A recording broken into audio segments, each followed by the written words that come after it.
কট্টর হিন্দুত্বের লাইনে শুভেন্দু অধিকারী আর তার পাশে দাঁড়ালেন তথাগত রায়। রাজনীতিতে সবাই সত্যিটা এভাবে জোরে বলতে পারে না, দীর্ঘজীবী হন শুভেন্দু। সুকান্তর কড়া বার্তার উল্টো সুরে তথাগত রায়।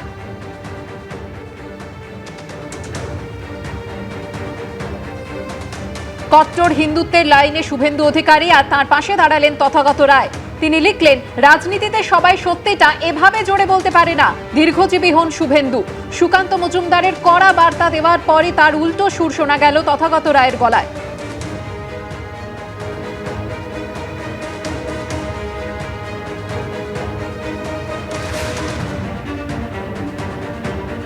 আর গতকালের এই বৈঠকে ফের প্রকাশ্যে চলে এলো শুভেন্দু অধিকারী এবং সুকান্ত মজুমদারের মধ্যে মতবিরোধ। আমি সংগঠনের দায়িত্বে নেই, রাজ্য কর্মসমিতির বৈঠকে দাবি করলেন বিরোধী দলনেতা। সংগঠন ভোট জেতার কাজে মাত্র 25% লাগে। পাল্টা দাবি বিজেপির রাজ্য সভাপতির, জানিয়ে খোঁচা দিতে ছাড়েনি তৃণমূল এবং সিপিএম।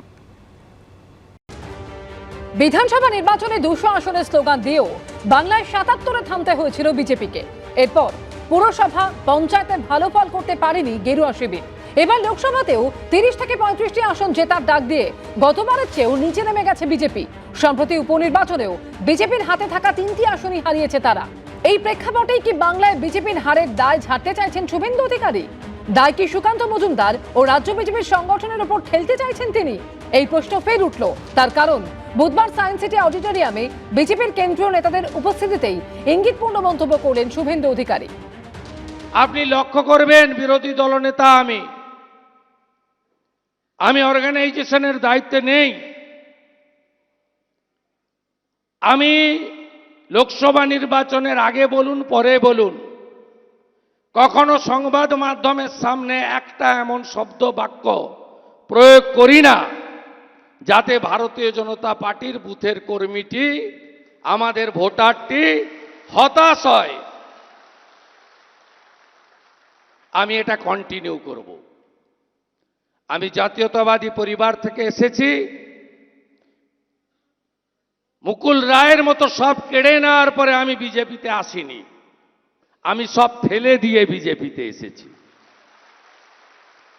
এবং বিজেপি এবং সনাতন ভারতীয় সংস্কৃতি এবং রাষ্ট্রবাদ, এখানেই আমার রিটায়ারমেন্ট হবে, এটুকু আমি আপনাদের কাছে কমিটমেন্ট করতে চাই।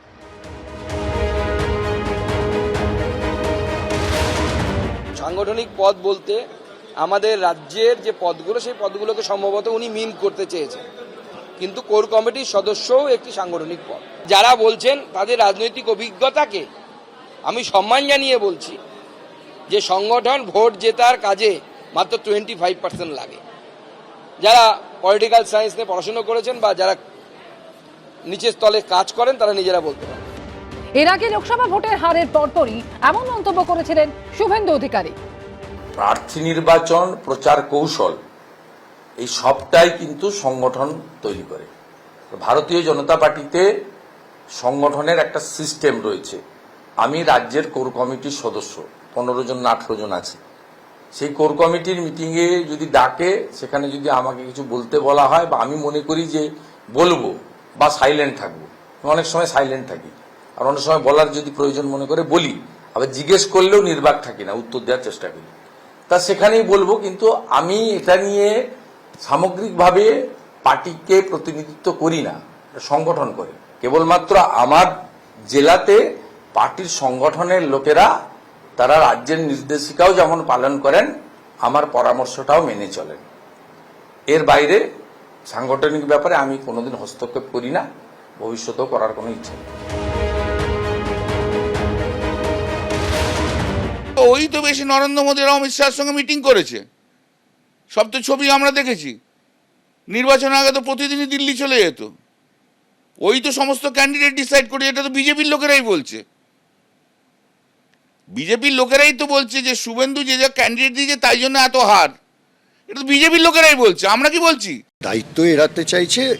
ইনি তো তৃণমূলে ছিলেন, যখন যত দুর্নীতি তৃণমূল করেছে সেই সময় তো উনি তৃণমূলের মন্ত্রী। যে মুহূর্তে ধরা পড়বার ভয় হলে উনি চলে গেলেন বিজেপিতে। এখন বিজেপিতে এসে যত কুকর্ম করে এখন তার দায় এড়াতে চাইছেন। আসলে দলের মধ্যে ওদের নিজস্ব গোলমাল আছে, সেই গোলমালে এরা ভেসে থাকতে চায়, সেই জন্যে এরকম নানান রকম কথা বলে।